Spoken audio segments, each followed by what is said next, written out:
यहाँ शुद्धिकरण की बात करते हैं ना कि हमें वायु शुद्धिकरण करना है, ये आत्मज्ञान से ही संभव है। कैसे संभव है बताती हूँ। जैसे कि हम शुद्धिकरण की बात करते हैं कि वायुमंडल शुद्ध करना है, इधर भी स्थूल सूक्ष्म और कारण वायु का बहुत बड़ा यहाँ पे रहस्य है। कैसे? जैसे हम स्थूल वायु की बात करते हैं जिसमें ऑक्सीजन, ये हाइड्रोजन, कार्बन, ये सब चीज़ें आ गई, तो उसको हम स्थूल रूप से कैसे शुद्धिकरण कर सकते हैं कि भाई हम इस तरीके से इलेक्ट्रिक गाड़ियाँ इस्तेमाल करें, हम ज़्यादा से ज़्यादा एनर्जी कंजम्पशन करें, किस तरीके से कर सकते हैं, वो सब चीज़ें सरकार हमें बताती रहती है। अब इसका सूक्ष्म रूप समझते हैं। सूक्ष्म रूप है इसका विचार। हम विचारों से अपने एक वायुमंडल को, सूक्ष्म वायु को दूषित कर रहे हैं, सूक्ष्म वायु को, ठीक है। अब ये विचारों को शुद्ध करना, ये इस क्रिया में उतरना, ये कैसे आप कर सकेंगे?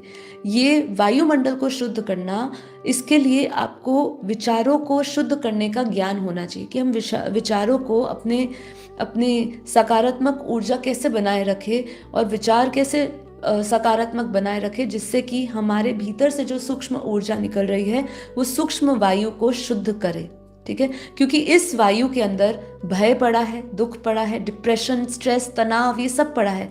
और आप जैसे जैसे ये वायु को इनहेल कर रहे हो, आपके भीतर सूक्ष्म ऊर्जा कौन सी जा रही है? तनाव की जा रही है। आप तनाव को श्वासों में ले रहे हो, आप डिप्रेशन के वायुमंडल को अपने श्वासों में ले रहे हो, आप भय के, दुख के वायुमंडल को अपने भीतर ले रहे हो। इसलिए काफ़ी बार बिना किसी कारण आप दुख महसूस करते हैं, बिना किसी कारण आप तनाव महसूस करते हैं, या ऐसा कोई वायुमंडल जहाँ पे स्ट्रॉन्ग ऐसी कंपन होती है, जहाँ वायुमंडल बहुत भारी होता है, बहुत सारे लोगों का तनाव का वाइब्रेशन या दुख का संकल्प या उनकी ऊर्जा होती है, वही ऊर्जा आपके भीतर सूक्ष्म वायु के स्तर पर जाती है और वो आपके भीतर जाके आपको दुखी या तनाव पूर्ण महसूस कराती है, ठीक है। अब यहाँ पे चौथा आता है कारण।